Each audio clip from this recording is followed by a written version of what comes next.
It's not as easy as you think to make these videos, seriously. What was the point of this? Cost of living in Brazil.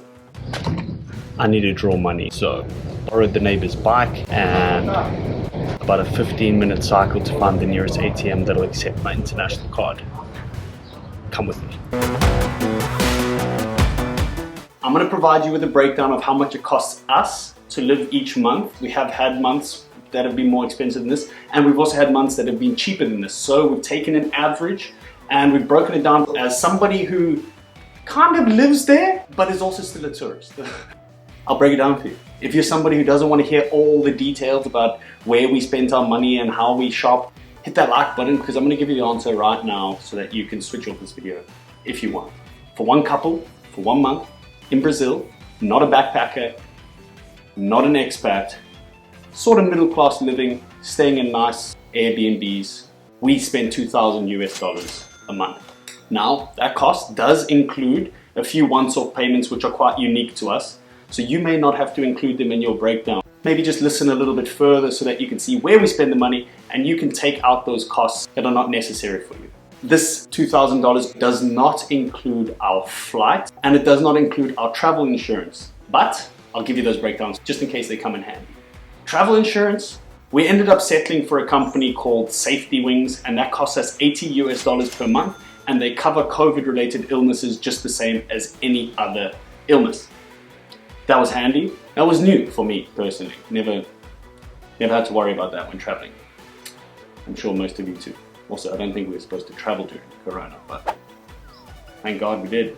Back to the point. The flights, they cost us around $3,000 for the two of us, return tickets. So we'll be canceling that return ticket and we'll be getting that refund back. On this note of flights, if you are somebody out there who doesn't like booking your own flights and you go to Flight Center or you phone some flight travel agent to book your flights every time, please don't do that anymore. What you can do is you go to Google Flights or you go to a website called skyscanner.com.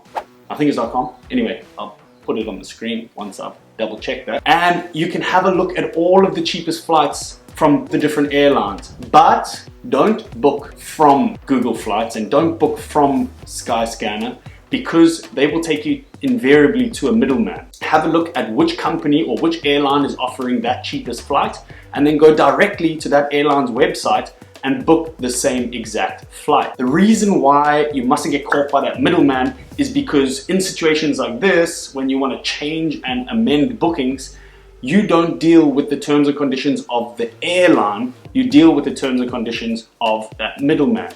So in an instance where your flight may be refundable, the middleman may have a clause stating that you will not get any refund for any changes. So bear that in mind and stop using travel agents. Now, groceries. We spent $130 in order for you to understand what our cart looks like and how much you can get for that $130. We like to cook our own food. We cook at home quite a lot, and if we go down to the beach, invariably we'll take down some chopped up fruits, some vegetables or leftovers from the night before so that we don't have to spend money down there. If you're somebody who prefers to eat out at restaurants all the time and stay in hotels where you don't have your own kitchen, your cost is probably going to be a lot higher. I need to look at my laptop. Oh yeah, these are facts. Cost of 1 liter of milk is less than $1. You're looking at 64 US cents. 1 kg of tomatoes, 71 cents. 1 avocado, staple diet for us, we eat avo almost every single day, is 50 cents. And if you have a fast food meal, which usually includes a drink, you're looking at around $4.50 US. And that's it for the fact. So you can kind of get the idea there, right? It's pretty cheap. It depends how you eat, and it depends, you know, how much you want to go out and spend money for food to be made for you rather than making it yourself. But on that note, our accommodation costs a little bit more than what most of you guys watching this would probably spend.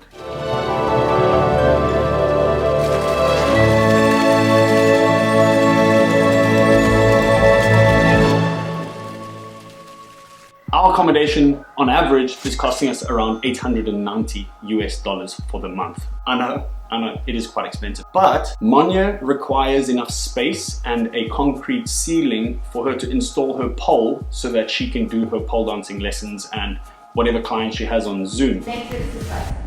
3 sets. Now we are engaging. We have to have that space. A 1-bedroom in a similar area to us, you're looking at about $500. That's half the price of what we're paying. That's for comfort. That is, you know, we stay in nice places. With that being said, in accommodation, we've also figured out a way to exchange our skills to get some discounts. Like, for example, in Rio, we had an amazing apartment and I made a video for them to help them market their B&B, and we got about a 30% discount for that. So think of the skills that you have and try and get some discounts. Nothing ventured, nothing gained. Worst case scenario, you pay the original price. Best case scenario, you get a cool discount. Next is Uber, and personally this is the tip of the day. Uber is so cheap. We spent around $30 in the month for Uber. You can probably understand now why our cost for Uber is so low, and that's because we enjoy walking around. Here we are, just arrived at this restaurant, buffet, 32 reals. $5 for eat as much as you want. Oh yeah. We spent $142 at restaurants. Now that includes things like sundowner, lunch on a road trip, dinner, date night. It includes all those types of things. But the one thing that was really surprising to us when we got to Brazil was to see how socially acceptable it was to just drink in the streets. Everyone's drinking everywhere. So very quickly we learned it's probably a good idea for us to buy beers in the grocery store and then just go and drink them at a park or at a viewpoint or somewhere a little bit more relaxed. I think we're near the end. Rental cars are a little bit expensive, but for us, the main reason why we rented a car is because we have a lot of luggage. Hello! Remember, we left Dubai for good, so we have our entire life with us in 5 suitcases. I bought so many sweets I've never seen in my life. And Monya's pole. Pingo de Uro. That's a lot of shit to travel with. Can you open for me, please? Guaranteed Corona. Alrighty, we had to rent an SUV. Oh my god. You guys can get just a normal small car. We needed the biggest car to fit our bags. Even then it was close. But we paid $80 per day. And a cost you need to factor in is that you have to pay for your fuel. And if you're going through toll roads, you have to obviously factor in those costs. We drove 180 kilometers and that cost us $32. The deposit for an SUV was $269. This $269, it's given back to you when you hand the car back. I lost a large amount of my deposit because the speeding cameras here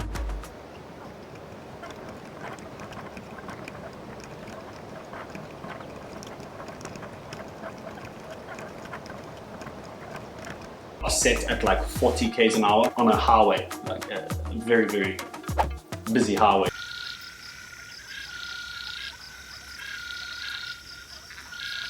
I don't have the patience to drive 40 kilometers per hour, but I would have if I'd known there was a camera every 5 kilometers. Bear that in mind. And next, our daily activities, they were quite hard. But that's because if we're not doing something on our laptops, then we're probably out surfing or jumping off a cliff or hiking a trail. So I guess in a nutshell, we found it pretty easy to justify anything that is spent on an activity to keep us healthy and active. So for example, we rented surfboards in Buzios, the last town that we're in, for 1 week, and that cost us $134. So that's a large amount of our total expenditure just to rent surfboards for 1 week. We enjoy doing a lot of the free activities, but every now and again, like the surfboards, like getting a scooter, perhaps you want to go and see Christ the Redeemer or something. These costs are going to accumulate. I think we're near the end. The once-off cost, which probably will not affect you, but handy to know, we traveled from Rio down to Santa Catarina on a bus. I know, sounds crazy. It was 21 hours, by the way. But after we weighed up all the costs that we would incur by driving, okay, for example, the petrol for about 180 kilometers was $32 US. This was 1,500 kilometers. So it would have been a hell of a lot more petrol, plus toll roads, and we would have had to have stayed over a night at some town along the way and then had to rent a car for 1 more day. So it was just not worth it. For us to catch the bus cost us $114 US for the two of us. That includes our excess luggage, which was $14. So for you, you're gonna pay $50 US for one person to travel across a state with 1,500 kilometers. That's a fair distance. At the end of it, we actually really enjoyed it because these buses were super comfortable and we didn't have to worry about driving. We could sit on our laptops and do some work. It had a regular stop every now and again, so you didn't ever feel that you were really trapped. It was nice. There was Wi-Fi, super handy. It ended up being well worth it. For us in Dubai, for a couple, for 1 month, it cost us around $4,500 US. I know. So I guess you can understand how we ended up here. If you spend less than that, let us know. We're looking for a place to go. But also you gotta have nice things. I don't want to be going to like Uzbekistan, Baghdad.